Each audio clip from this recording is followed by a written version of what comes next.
kepada saudari Nikita Mirzani yang telah menghina, menyudutkan dan merendahkan imam besar kami Al-Habib Muhammad Rizik bin Hussein Shihab dengan sebutan tukang obat.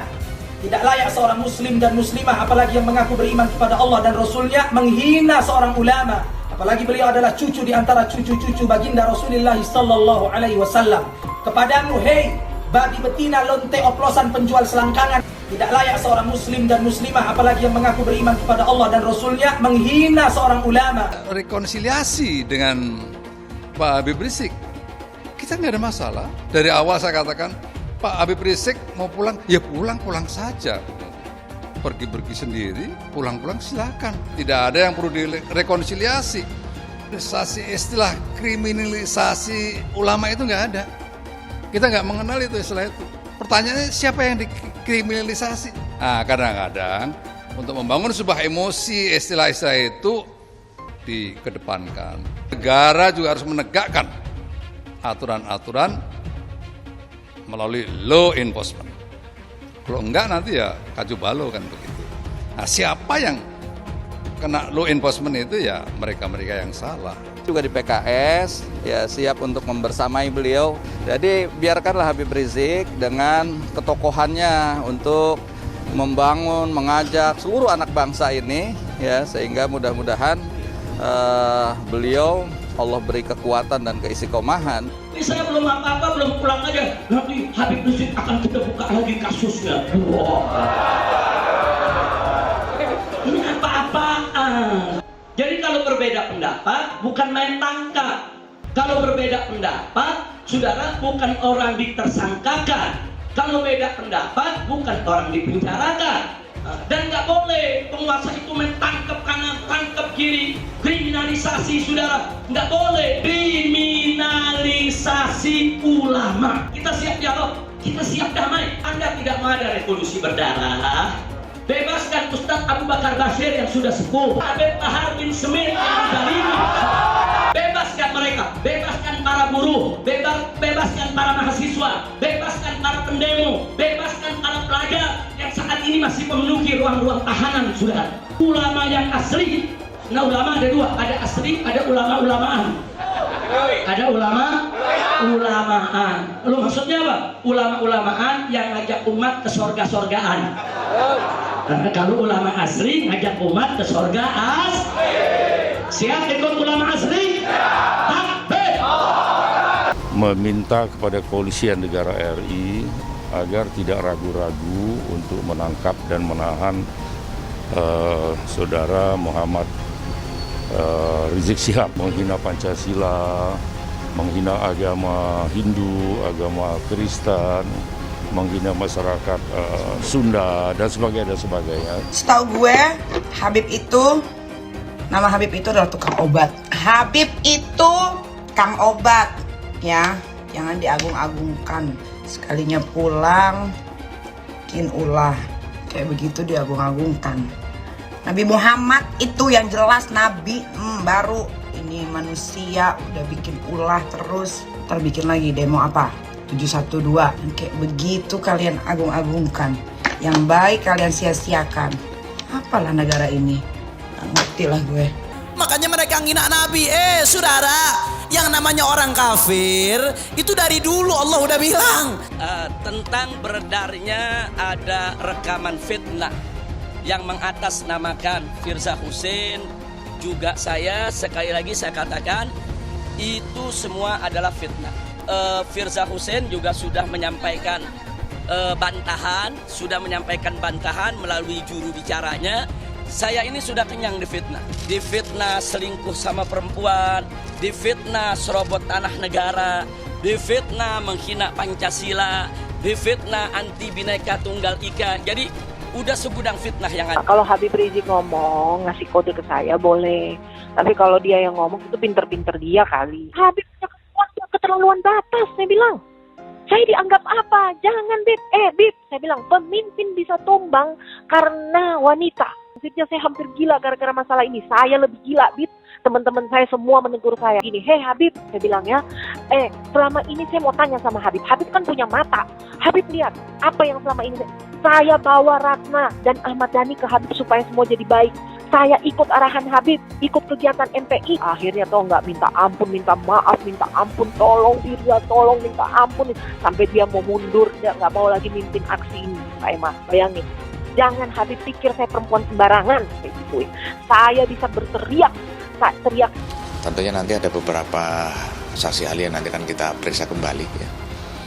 Ada saksi bahasa, saksi pidana, saksi pornografi, dan saksi untuk melihat wajah ya.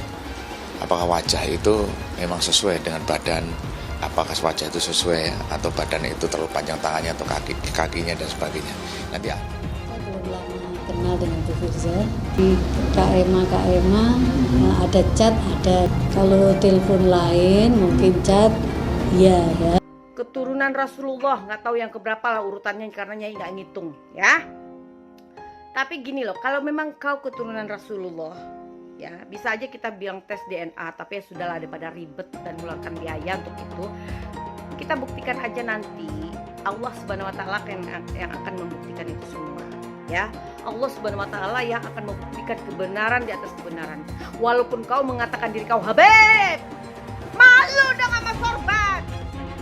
Oh, saya bilang Habib sudah keterlaluan batas ya. Saya bilang udah kelewatan. Saya cukup sabar ya. Jangan coba-coba mainin saya. Dia janji mau nikah, dia janji ada semua Kak. Saya kirim ke dia. Saya berbuat seperti ini karena perbuatan Habib sendiri. Nah, Habib merasa diteror, diancam, tertekan karena perbuatan Habib sendiri. Oh, Firza berarti bohong. Firza tidak hapus chat. Oh, tidak, saya hapus sih. Saya tidak mau sakit sendiri. Kayak gitu. Dia itu akan dideportasi. Karena apa? Melakukan pelanggaran imigrasi. Nah, sekarang ini ya, Rizik Syihab itu ingin pulang ke Indonesia tapi tidak mau dideportasi. Dia ingin pulang terhormat gitu. Kalau Rizik Syihab kan pengikutnya tidak banyak juga. Jadi kita tidak khawatir. Jadi Habib Rizik itu bukan karena dia lari dalam hukum, chat mesum, takut di penjara dan lain-lain. Beliau wajib untuk mencegah itu. Nah, salah satu caranya ya beliau memilih untuk hijrah sementara. Menjaga Indonesia daripada arogansi Ahok, dan Habib Rizik berhasil untuk mengalahkan Ahok. Kasus Ahok ini telah terang benderang sebuah penistaan agama yang tidak boleh dibiarkan. Dan saya sampaikan di sini, agama apapun di Indonesia tidak boleh dinistakan. Siapapun di Republik ini tidak boleh menistakan agama. Nah, karena itu sekali lagi dan sekali lagi hukum harus ditegak. Menghina umat Islam, menghina ulama. Karena itu kita minta kepada majelis hakim agar terdakwah ini segera ditahan. Berpotensi besar untuk melarikan diri. Itu yang nggak boleh kita lupa tuh. Untuk segera ditahan. Karena sudah berulang kali selalu mengulang-ulangi penodaan agama, ditambah berpotensi untuk melarikan diri. Pancasila Soekarno, ketuhanan ada di pantat. Anak Tuhan dari mana? Kalau Yesus anak Tuhan, bidangnya siapa? Besok di seluruh wilayah Indonesia kami katakan bahwa padahal dia minoritas. Dia mulai tahu pertama kafir, kedua goblok. Kitab Bible Kristen itu bohong. Saya bukan mengatakan Bible Kristen fiksi. Bible Kristen itu palsu. Karena di salib itu ada jin kafir. Karena di salib itu ada jin kafir. Karena di salib itu ada jin kafir. Haleluya. Saya nggak pernah mundur untuk kebenaran, keadilan, kejujuran, dan peri kemanusiaan. Gue nggak pernah mundur. Dan gue nggak pernah takut juga sama lu. Siapapun yang rasis, gue akan hadapin. Gue bilang. Karena rasis itu dia berperi kemanusiaan. Sama saya ditanya dulu kan, kamu nyesel nggak statement kamu di Pulau Seribu sehingga mesti masuk penjara? Tidak pernah nyesel, karena saya mengatakan kebenaran. Hai teman-teman, saya mau memperlihatkan transaksi saya hari ini lakukan trading di eToro. Ini bukti transaksi saya untung $4.500 US, itu sekitar 68 juta rupiah. Semua keuntungan bisa saya dapatkan dengan fasilitas copy trading di eToro. Kalau saya bisa, kalian juga bisa guys. Oke, itu yang mau saya tunjukkan. Like video ini sekarang juga dan gunakan link di kolom deskripsi, maka kalian berhak dapat bonus kalian.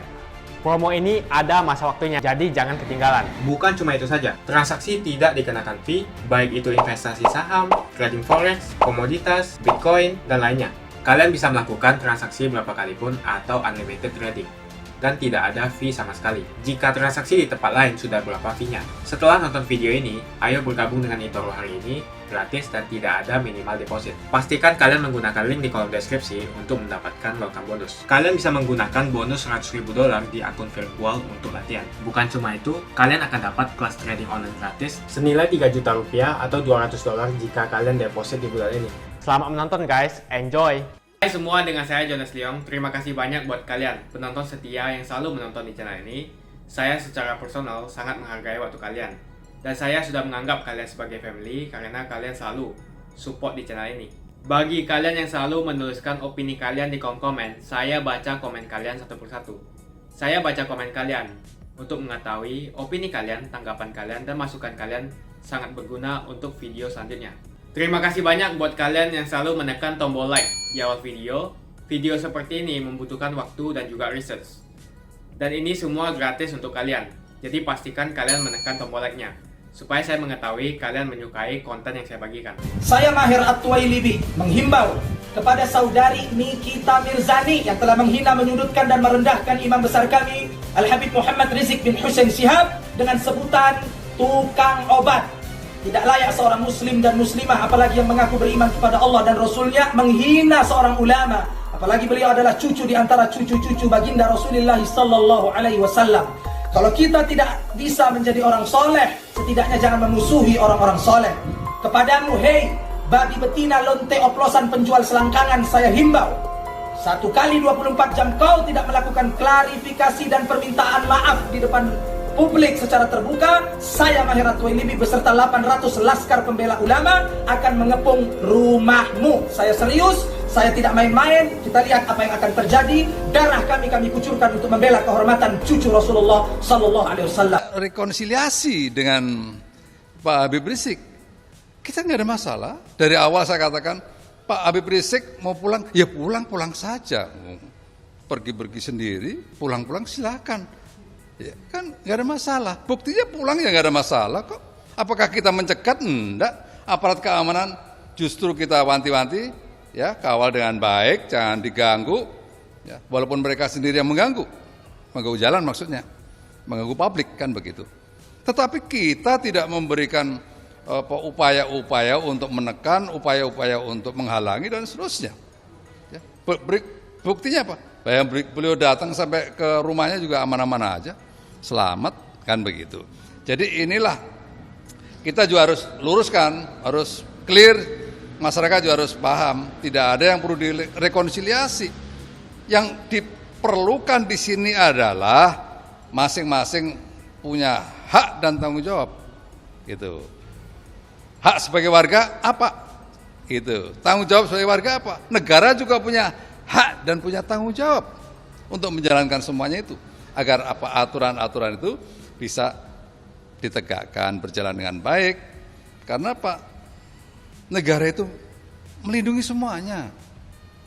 Bukan hanya melindungi bukan hanya mikirin orang-orang yang suaranya keras, kesalahan mayoritas nggak dipikirkan, enggak. Semuanya harus merasakan aman, nyaman, ya. Untuk itu tugas negara harus menyelenggarakan situasi itu dengan sebaik-baiknya. Jadi menurut saya istilah rekonsiliasi itu apanya yang direkonsiliasi? Asal kita semuanya baik-baik bekerja, nggak ada masalah kok. Gitu loh ya. Kita bukan pada posisi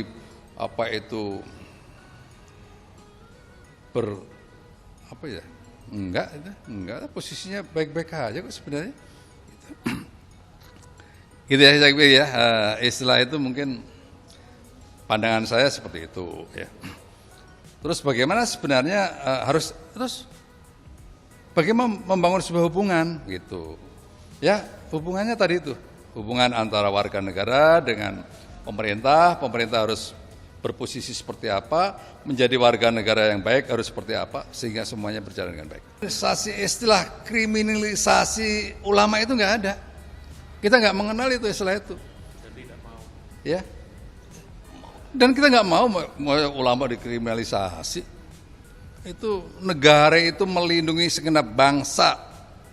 Itu tugas negara itu. Ya. Jadi pertanyaannya siapa yang dikriminalisasi? Yang salah. Itu. Terus yang salah siapa? Yang nggak ngerti. Apakah dia ulama, apakah dia ini, tapi jangan terus bahasanya kriminalisasi ulama, enggak. Kriminalisasi yang salah.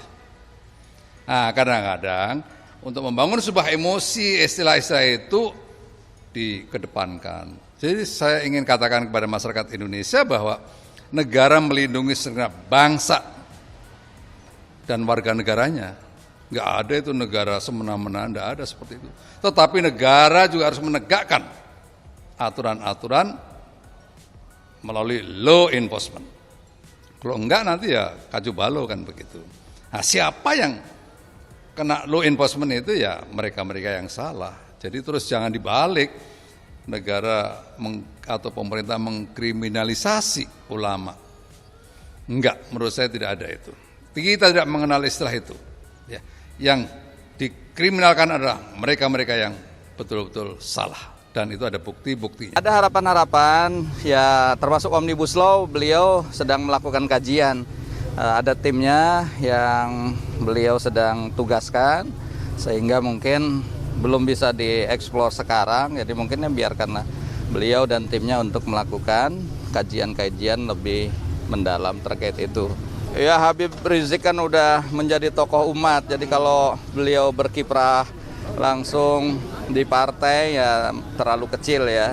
Jadi biarkanlah Habib Rizik dengan ketokohannya untuk membangun, mengajak seluruh anak bangsa ini ya, sehingga mudah-mudahan beliau Allah beri kekuatan dan keistiqomahan.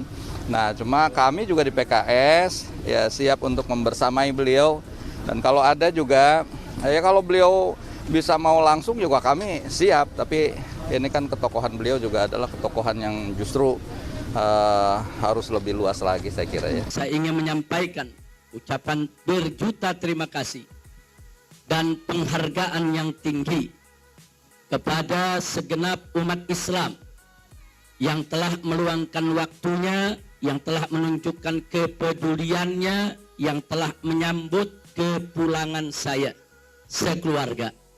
Teristimewanya untuk para habaib, para alim ulama, para kiai yang telah memotivasi, mendorong umat untuk ikut serta, yaitu di dalam penjemputan tersebut. Mudah-mudahan Allah memberikan ganjaran yang berlipat ganda kepada para habaibnya, para kiainya, para ulamanya, dan kepada segenap umat Islam. Ya, solusi yang terbaik untuk umat, untuk bangsa dan negara, untuk pejabat dan rakyat, buka pintu dialog. Jadi kalau berbeda pendapat, bukan main tangkap. Kalau berbeda pendapat, saudara, bukan orang ditersangkakan. Kalau beda pendapat, bukan orang dipenjarakan. Tapi kalau berbeda pendapat, duduk bersama, ayo dialog, ayo adu argumentasi. Apa kau punya argumentasi, apa kau punya alasan, apa kita punya argumentasi. Kita lihat siapa yang punya argumentasi yang kuat ya. Ini perlu dibuka pintu dialog semacam ini. Nah, makanya kalau sekarang ada yang teriak-teriak rekonsiliasi. Mana mungkin rekonsiliasi itu bisa digelar kalau pintu dialog tidak dibuka, saudara. Buka dulu pintu dialognya, baru bisa rekonsiliasi. Tidak ada kata rekonsiliasi tanpa dialog ya, Pak. Dialog itu penting, saudara. Dan nggak boleh penguasa itu mentangkap kanan, tangkap kiri, kriminalisasi, saudara. Nggak boleh. Selesai. Tidak perlu ada kegaduhan di tingkat nasional. Betul? Betul? Takbir. Aksi 212 tahun 2016, kemudian di bulan Januari kita membuat aksi lagi, yaitu 12 Januari. Saat itu kita gelar tabligh akbar di Masjid Istiqlal. Sudah kita tawarkan. Kalau pemerintah mau duduk dengan para habaib, para ulama, kami siap 24 jam. Kapan? Di mana? Silakan. Tentukan tempatnya, tentukan waktunya, kami datang. Tapi apa jawaban yang kita terima? Jawaban yang kita terima bukan pintu dialog dibuka, bukan rekonsiliasi yang dilaksanakan. Justru yang kita dapatkan kriminalisasi ulama. Nah, maka itu ke depan saya setuju betul apa yang disampaikan oleh guru kita tadi. Kita siap dialog kapan saja. Tapi stop dulu kriminalisasi ulamanya. Stop dulu kriminalisasi para aktivisnya. Tunjukkan dulu niat baik. Oh, kalau mau dialog, mau rekonsiliasi, ahlan wa sahlan. Kita siap dialog, kita siap damai, kita siap hidup tanpa kegaduhan ya Allah. Tapi bebaskan dulu para ulama kita, bebaskan dulu para habaib kita, bebaskan dulu para tokoh kita. Masih banyak ulama-ulama kita saat ini yang menderita di penjara. Bebaskan Ustadz Abu Bakar Bashir yang sudah sepuh, saudara. Bebaskan Habib Bahar bin Smith yang dizalimi. Bebaskan mereka, bebaskan para buruh, bebaskan para mahasiswa, bebaskan para pendemo, bebaskan para pelajar yang saat ini masih memenuhi ruang-ruang tahanan, saudara. Bebaskan dulu mereka, tunjukkan niat baik, tunjukkan ada keinginan yang baik, saudara. Nah, kalau Anda tunjukkan ada niat baik, itikat yang bagus, saudara, kami sambut. Kita nggak perlu ribut. Kedepannya, ayo sama-sama kita berdialog. Insya Allah. Saya tanya semua di sini, anti dialog tidak? Anti dialog tidak? Siap berdialog? Siap berdialog? Siap berdiskusi? Takbir!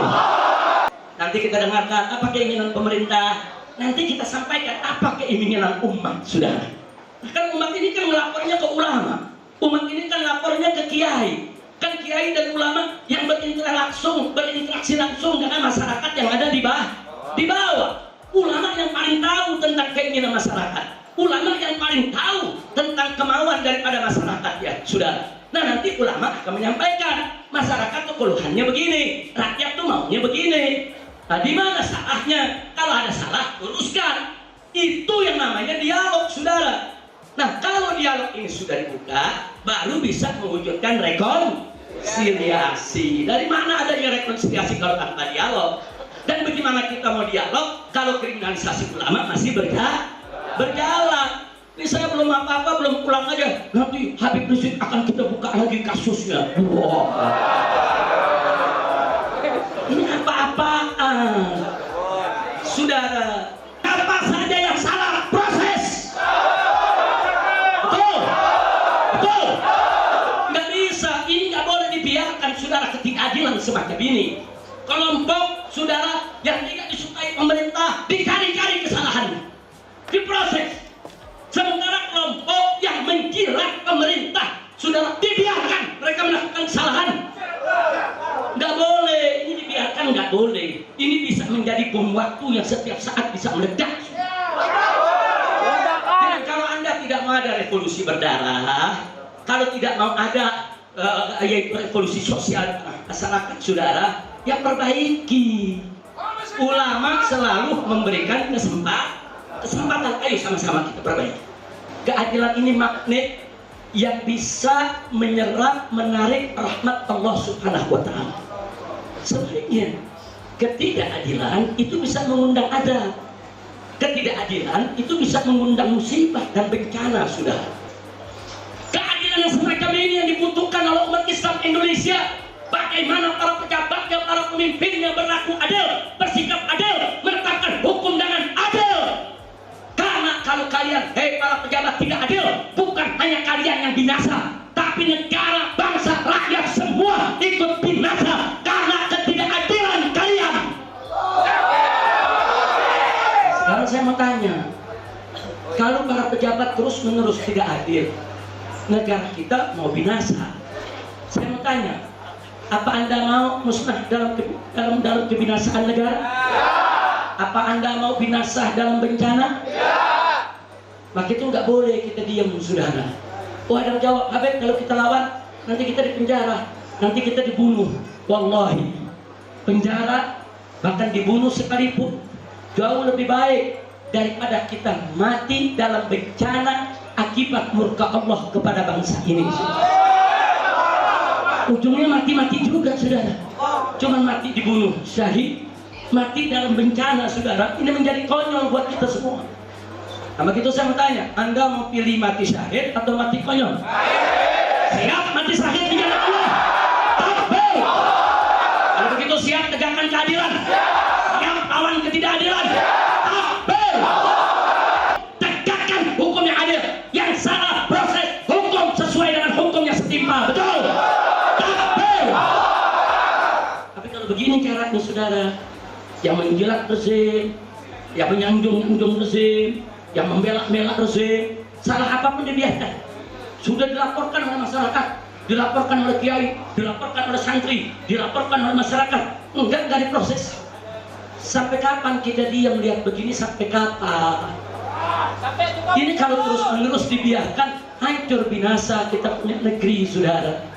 Nah, inilah yang saya maksud, perlu kita melakukan revolusi yang kemarin tidak adil, besok wajib adil. Yang kemarin suka bohong, besok tidak boleh lagi bohong. Yang kemarin suka ingkar janji, besok tidak boleh ingkar janji. Yang kemarin terlanjur khianat, maka besok wajib jaga amanah. Setuju tidak?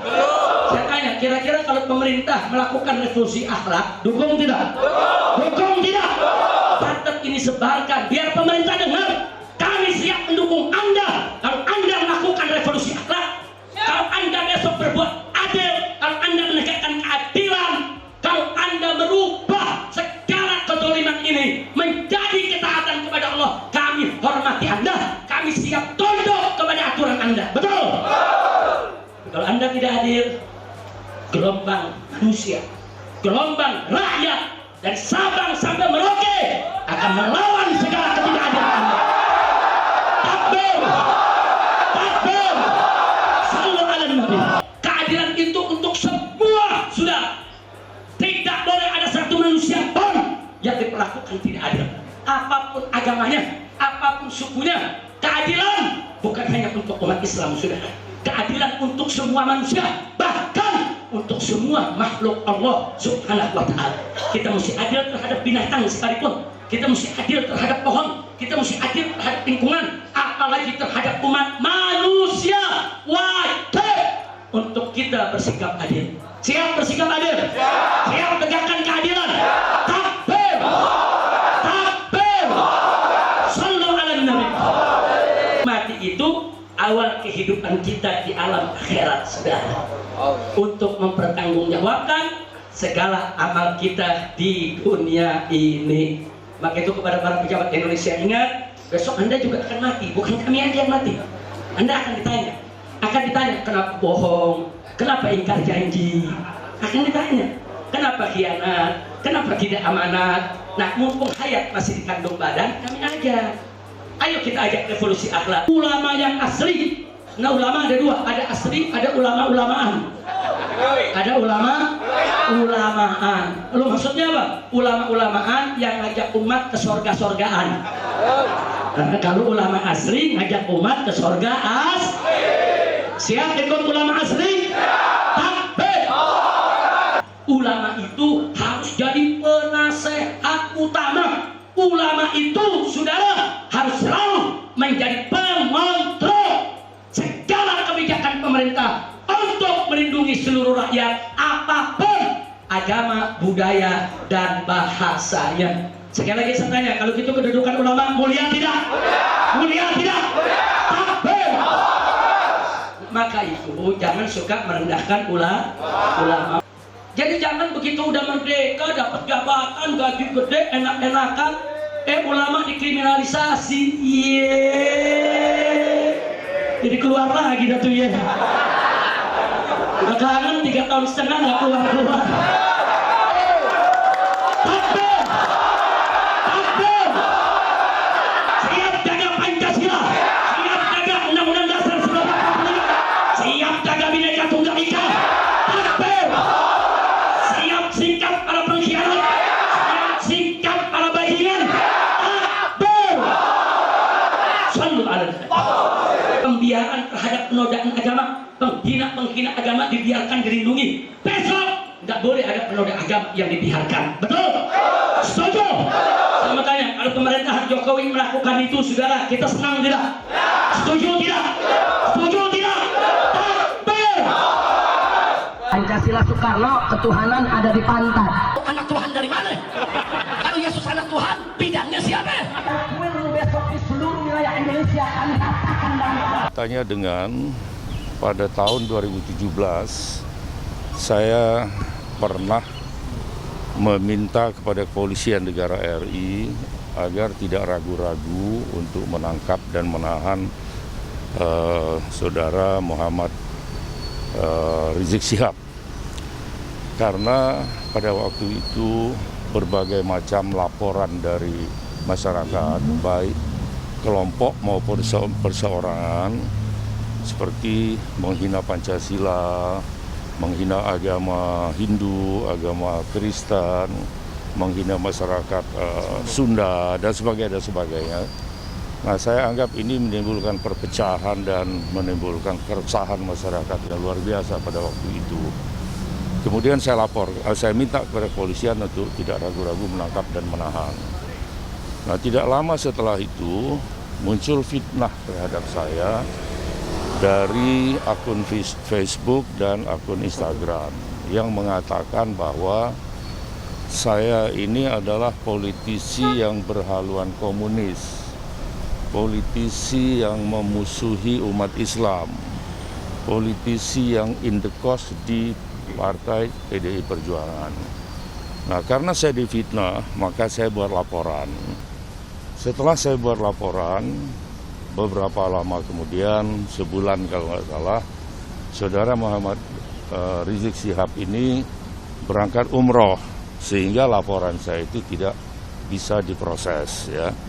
Nah, kemarin saudara Rizik Syihab sudah kembali ke Indonesia dan sekarang ada di Jakarta. Oleh karenanya saya meminta kepada Kepolisian Negara RI dan Polda Metro agar menindaklanjuti laporan polisi saya itu. Jadi saya nggak ada kaitannya dengan pihak-pihak lain, nggak. Tapi karena saya betul-betul merasa terhina, dikatakan politisi yang berhaluan komunis, dikatakan memusuhi umat Islam, dikatakan indekos di PDI Perjuangan. Saya anggap itu menyerang kehormatan saya. Tentang beredarnya ada rekaman fitnah yang mengatasnamakan Firza Husein, juga saya, sekali lagi saya katakan, itu semua adalah fitnah. Dan kita tahu, alhamdulillah kemarin, bahwa Firza Husein juga sudah menyampaikan bantahan melalui juru bicaranya, yang mana Firza Husein menolak bahwa rekaman suara ataupun foto ataupun chat yang ada sama sekali beliau tidak bertanggung jawab dan tidak tahu menahu, bahkan beliau marah dan akan melakukan penuntutan terhadap yang melakukan rekayasa tersebut. Nah, adapun soal fitnah semacam ini, saya sampaikan kepada semua yang ada di sini, saya ini sudah kenyang difitnah.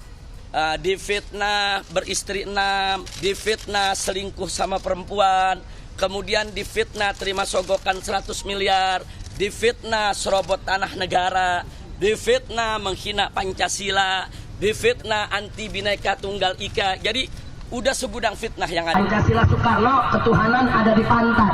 Anak Tuhan dari mana? Kalau Yesus anak Tuhan, bidangnya siapa? Besok di seluruh wilayah Indonesia kami katakan damai. Corona datang, musibah-musibah datang, tiada lain dan tiada bukan, saudara. Pasti kesalahan ini ada kaitannya. Apa kaitannya? Karena Habib Rizik tidak boleh kembali ke tanah air. Allah Ta'ala murka dan Allah kirimkan corona ke Indonesia, sudah. Hai teman-teman, kalian sudah membuka akun untuk melakukan investasi atau trading? Jika belum, membuka rekening di eToro gratis loh. Bahkan cuma butuh 5 menit saja. Cepat dan simple.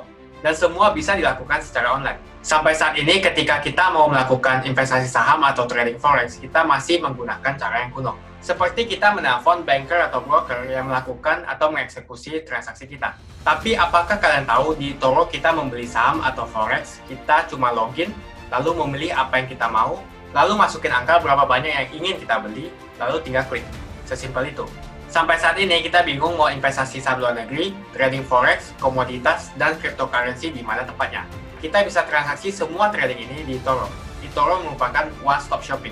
Sampai saat ini kita membayar fee di setiap transaksi kepada banker atau broker. Setiap kita melakukan transaksi jual beli, biasanya kita dipotong fee oleh platform kita. Kalau dalam 1 bulan kalian melakukan transaksi 1 kali, mungkin tidak terasa. Coba kalian melakukan trading sebanyak 100 kali. Sudah berapa fee-nya? Misalnya kalian membeli saham Google dengan fee per transaksi $10. Jika kalian membeli saham Google 10 kali, maka fee transaksi sudah $100. Belum lagi kita akan dikenakan fee ketika kita menjual saham itu. Itulah sebabnya saya memilih eToro, karena tidak ada fee sama sekali. Saya ulangi, di eToro tidak ada fee sama sekali ketika kalian melakukan transaksi. Dan yang kedua, kalian bisa melakukan unlimited trading atau trading sebanyak apapun. Ya, kalian bisa melakukan trading 10 kali, 100 kali, 1000 kali dalam sehari tanpa dikenakan fee. Jadi berapa banyak uang yang kita hemat dari fee saja.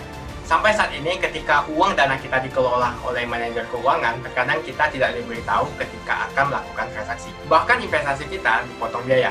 Dan kita dibikin bingung karena kurangnya transparansi. Kita juga bingung memilih investasi manajer yang bagus untuk mengelola investasi kita. Alhasil, investasi kita bukannya untung malah rugi. Bahkan yang lebih ekstrim, kita tertipu oleh manajer investasi yang ilegal. Tapi apakah kalian tahu di eToro ada fasilitas yang namanya copy trade, di mana kita bisa menduplikasikan investasi atau trading yang dilakukan oleh trader profesional. Semua data terbuka dan transparan dan kita bisa melihat performance sampai 10 tahun yang lalu.